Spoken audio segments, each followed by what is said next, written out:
Hello. Oh, where did Photoshop go? Hold on. Oh, ha! There it is. Photoshop was like, yeah, I'm out. Not today. All right, hi guys. How's everyone doing? Oh, whoops. I didn't mean to do that. I am all over the place today. I just wanted to move myself. All right, hi guys. Welcome. Welcome to Critique Stream. I hope you guys are ready. Oh my god, Claire! Oh, after you decided to finally show up. Every time one of my friends jumps in here, I have to call them out. It's mandatory. All right, hi guys. So you're probably, if you're used to these, you're probably like, why am I doing regular critiques today? Because technically I'm supposed to be doing the OC crits. I was going through the ones I have saved because I was editing them so I could put them online on YouTube. And I realized I had an odd number where I had way more OC crits than I did regular crits. And I don't know if it's because I didn't edit them in order or something, but I think I'm missing one. So either somewhere I got out of whack. So I'm doing a regular crit so that I can get back into order, because somewhere along the line we did one too many of one crit or not enough of the other. I don't know what happened. So we're gonna do regular critiques today. So I hope you guys are ready for that. Sorry if you were excited for OC critiques. But honestly, this is probably better. I have so many things submitted. We're still in October, and it's now December. So yeah, we're gonna make our way through it. If you're in the Discord, you can see where I'm going from. I've commented where I'm starting from. So if you're new, anybody new here? Anybody your first stream? Because I can quickly run through how this works. If you are new.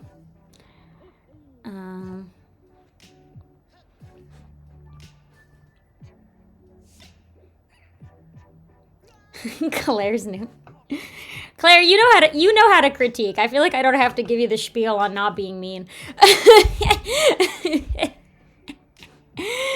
I don't think you need that. Oh, you're new. Okay, great. So there are some new people. Okay, cool. So I'll give you the guys the rundown on how this works. So people submitted in my Discord. Currently, submissions are closed, so you cannot submit, as I just stated. I'm still making my way through October. So, I closed submissions so we could kind of make a dent through the critiques. How this works, people tell me what they want to talk about on the submission, and if they don't specify, we'll kind of talk about anything. If they do specify, we'll just talk about the thing they want to talk about.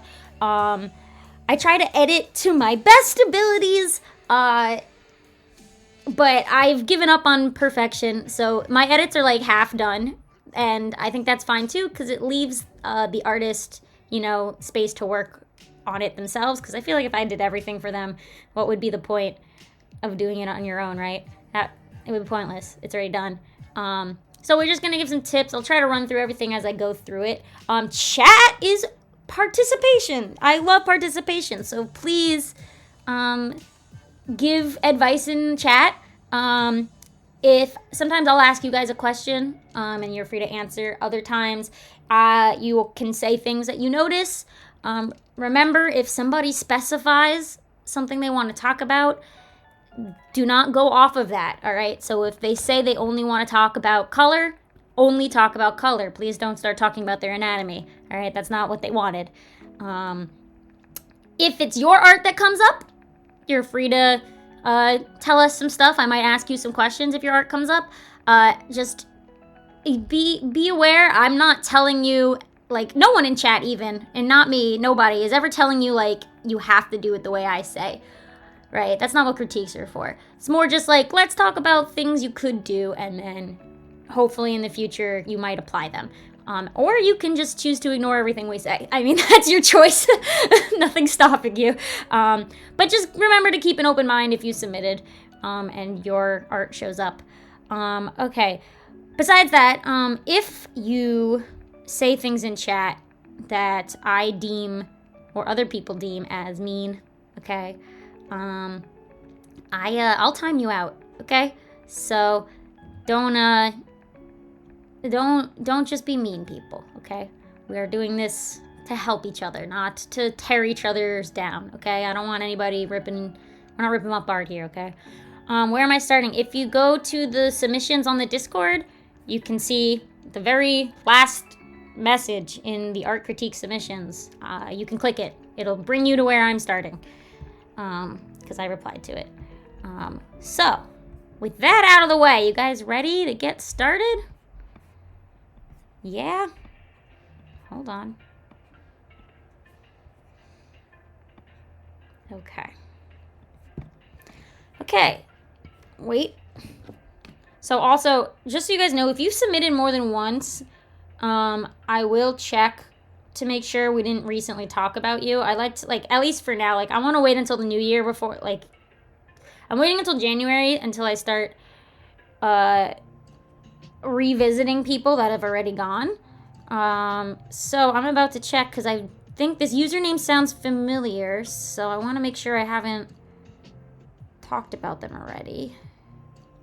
Okay, I did not. Okay, I think they just chat. Okay. All right, so we're starting with Tomato, their piece, and they just say that this is an older drawing and they think there's something off about it, but they just can't place what is wrong with it.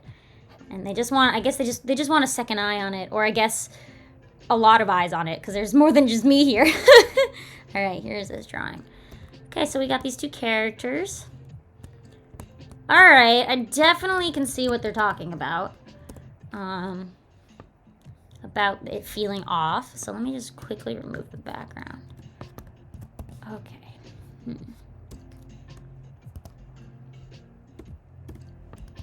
Okay.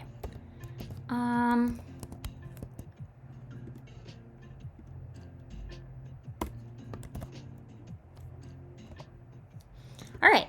So here we go.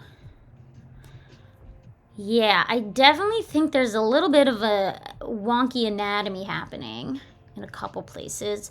I'm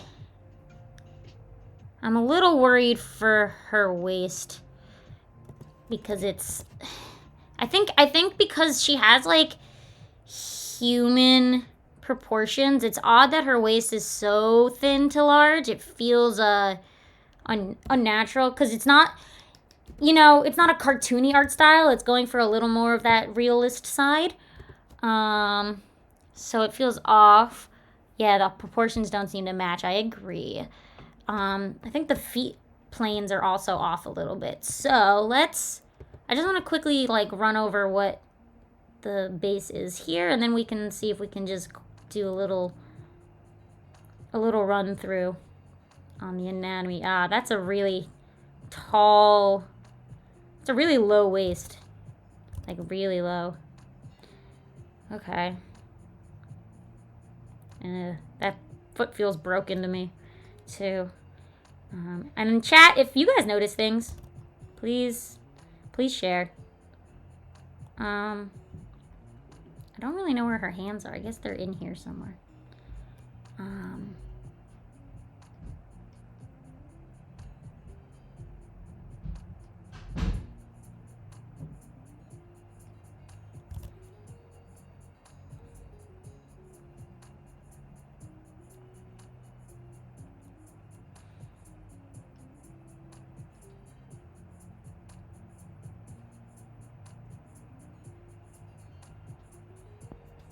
Right person is leaning. Yeah, there's definitely a lean.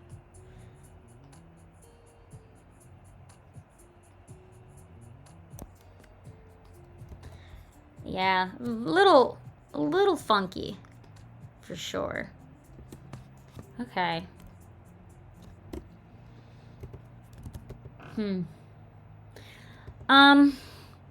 So I usually like to do one over it that's like a little much of a, like a little better proportion. So let's see if we can guide it. So, you know, interesting. The upper half of this character seems fine. I think it's the lower half that's just too low. I think we gotta raise up that waist.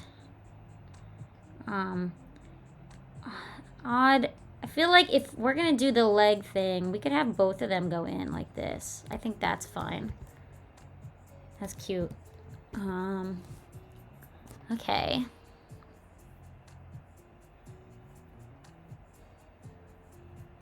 No, it's not the skirt being low because this is their belly button. Look. That's their belly button right here. So the waist is right down there, which is very low, right? They drew their belly button in. So definitely not that high. I mean, yeah, definitely too low. Same here, like there's the belly button.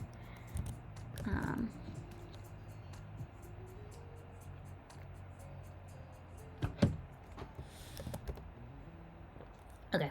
You know, I also think that this character on the right has too small of a head, especially comparative to the one on the left. They feel like they're not in the same space, if that makes sense.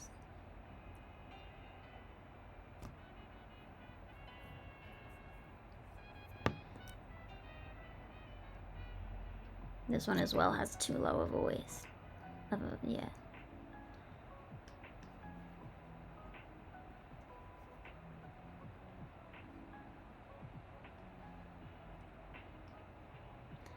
And then I think the arm length will make more sense once we fix the length of the waist. I think we can lean her so long as we like even out her body. I guess if that makes any sense.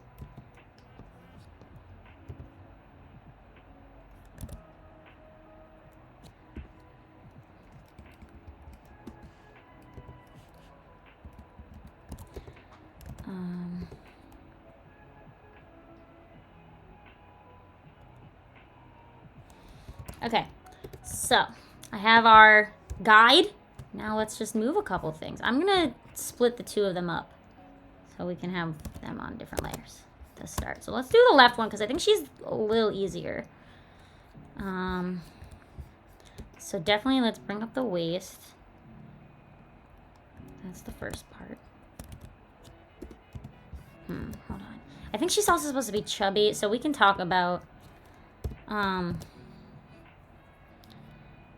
how to do fat, because definitely could have more.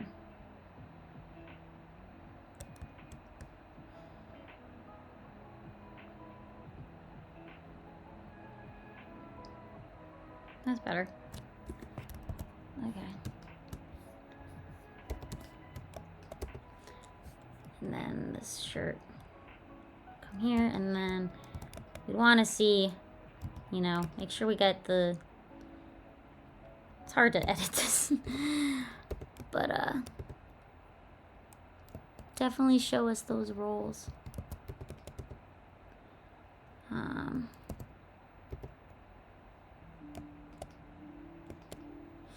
Yeah, the belly button, I mean, like, I don't really draw belly buttons just because I find it unnecessary a lot of times, and I have a very simple art style. But I do find that, like, it tends to be things that people feel like they have to add in because, you know, they have to. But, like, you don't need to. You really don't. I think you can just kind of, our brains will understand, you know?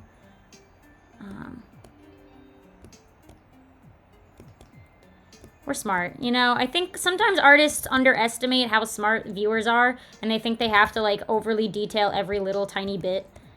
But, like, people can figure things out through process of elimination, you know? You know, you don't have to give it all away. Leave some mystery. Okay, it's a little nicer.